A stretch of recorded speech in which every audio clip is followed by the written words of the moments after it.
Friends hello friends, welcome to Harvard की पाठ्य योजना में सम्मिलित नहीं है।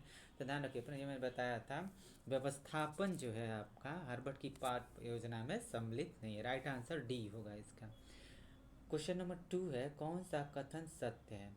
ठीक है, तो ध्यान रखिए फ्रेंड, कौन सा कथन सत्य है। तो इस क्वेश्चन का जो राइट आंसर हो जाएगा आपका, ध्यान रखेंगे, बेस्ट ऑप्शन जो हो जाएगा आपका, जो आपका रचनात्मक मूल्यांकन का उद्देश्य विद्यार्थियों की उपलब्धियों को ग्रेड देना है।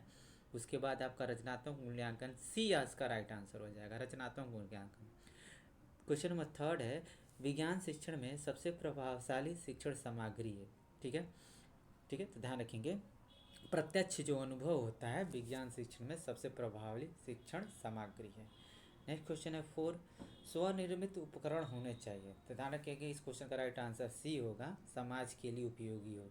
शिक्षण शास्त्र संबंधित है तो शिक्षण विधियों से, 5 का डी आंसर होगा। विज्ञान शब्द की उत्पत्ति लैटिन शब्द से हुई है। कौन सा ऐसा शब्द है? तो ध्यान रखेंगे, क्वेश्चन नंबर 6 का जो राइट आंसर हो जाएगा वह ए हो जाएगा, साइंटिया। ठीक है, फिजिक्स शब्द की उत्पत्ति हुई है। तो ध्यान रखेंगे, क्वेश्चन नंबर 7 का जो राइट आंसर हो जाएगा आपका बी हो जाएगा, ग्रीक से। 8 है, शैक्षिक उद्देश्यों का वर्गीकरण संबंधित है।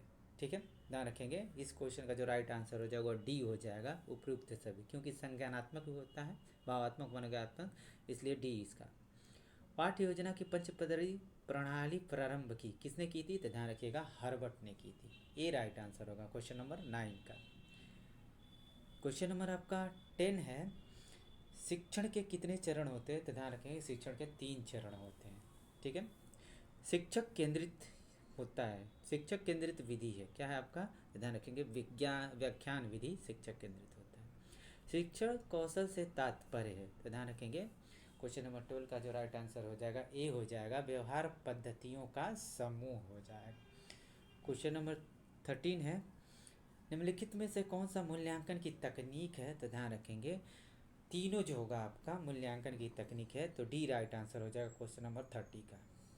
क्वेश्चन नंबर 14 है, संज्ञानात्मक उपलब्धि का निम्न स्तर है। तो ध्यान रखिएगा, संज्ञानात्मक उपलब्धि का जो निम्न स्तर होता है ज्ञान स्तर होता है। ठीक है, क्वेश्चन नंबर 15, ह्यूरिस्टिक का अर्थ है। इस क्वेश्चन का राइट आंसर हो जाएगा ए हो जाएगा, खोज के लिए। क्वेश्चन नंबर 16 है आपका, समस्या समाधान विधि का प्रथम चरण है। तो बी इसका राइट आंसर हो गया, समस्या पहचान। सूक्ष्म शिक्षण के जनक कौन है? ध्यान रखिएगा, इस क्वेश्चन का जो राइट आंसर हो जाएगा वो D.W. एलन हो जाएगा। अगला क्वेश्चन है, पाठ्य योजना में विशिष्ट उद्देश्य संबंधित है। क्वेश्चन नंबर 18 का जो राइट आंसर बी हो जाएगा, प्रकरण मुख्य होगा। क्वेश्चन नंबर 19 हो जाएगा, निबंधनात्मक प्रकार के परीक्षण के दोष हैं। ठीक है, विश्वनिष्ठता, प्रामाणिकता का अभाव, व्यक्तिनिष्ठा।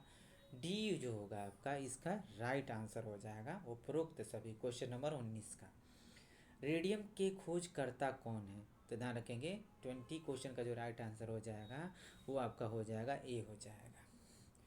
निम्न में से अच्छे परीक्षण की विशेषता क्या है? तो ध्यान रखिएगा, वैधता भी होनी चाहिए, वस्तुनिष्ठता और विश्वसनीयता। डी इसका जो है राइट आंसर हो जाएगा क्वेश्चन नंबर 21 का। परियोजना विधि का विकास किया था, किसने किया था? तो ध्यान रखिएगा, इस क्वेश्चन का राइट आंसर हो जाएगा किलपैट्रिक हो जाएगा। क्वेश्चन नंबर 23, संप्रत्यय प्राप्ति प्रतिमान के प्रतिपादक हैं। ध्यान रखिएगा, क्वेश्चन नंबर 23 का राइट आंसर ब्रूनर हो जाएगा। 24 को देखते हैं, बुनियादी शिक्षण प्रतिमान का दूसरा घटक है। तो ध्यान रखिएगा, बुनियादी शिक्षण प्रतिमान का जो आपका दूसरा घटक होता है शिक्षण की पूर्व अवस्था होता है। ये राइट आंसर होगा। पाठ्य सहगामी क्रियाएं आवश्यक है, किस लिए आवश्यक है? सामाजिक विकास के लिए, सांस्कृतिक, शारीरिक, तीनों। राइट आंसर डी होगा। बुनियादी शिक्षण प्रतिमान में कितने घटक होते हैं? तो ध्यान रखेंगे, बुनियादी शिक्षण प्रतिमान में आपके जो घटकों की जो संख्या होती है, ठीक है, वो होती है 4 होती है। सी राइट आंसर होगा। शैक्षिक भ्रमण का उपयोग किया जाता है, किस लिए किया जाता है? तो ध्यान रखिएगा, इस क्वेश्चन का राइट आंसर डी होगा, उपयुक्त सभी। अधिगम के 8 प्रकार दिए, किसने दिए थे? तो ध्यान रखिएगा, अधिगम के जो 8 प्रकार जो दिए गए थे वो ज्ञाने के द्वारा दिए गए थे। ठीक है, रॉबर्ट ज्ञाने के द्वारा। ठीक है, अगला है आपका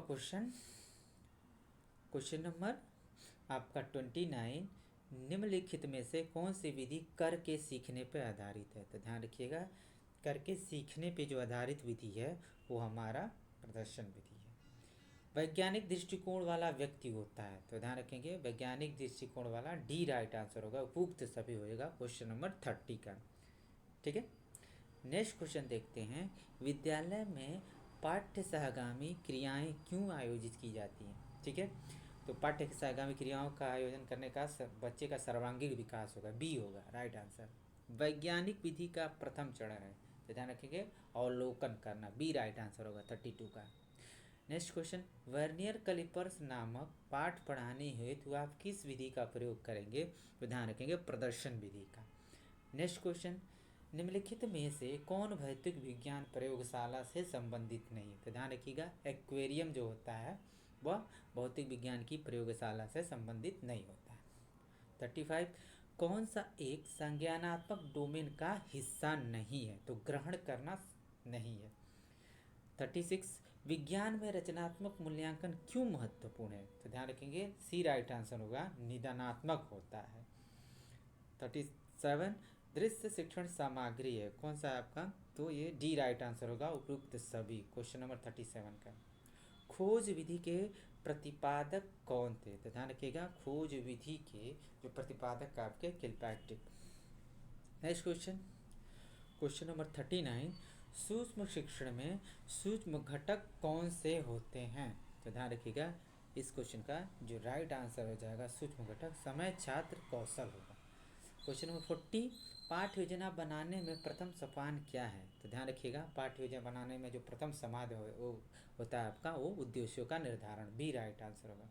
फ्रेंड्स मैंने पूरा कोशिश किया है कि सारे क्वेश्चन का एकदम करेक्ट आंसर है, पूरी एक्यूरेसी के साथ। ठीक है, वीडियो अगर अच्छा लगा हो तो वीडियो को लाइक कर दें, चैनल को सब्सक्राइब कर दें ताकि वीडियो के नोटिफिकेशन आपको टाइम से मिलते रहें। Thank you.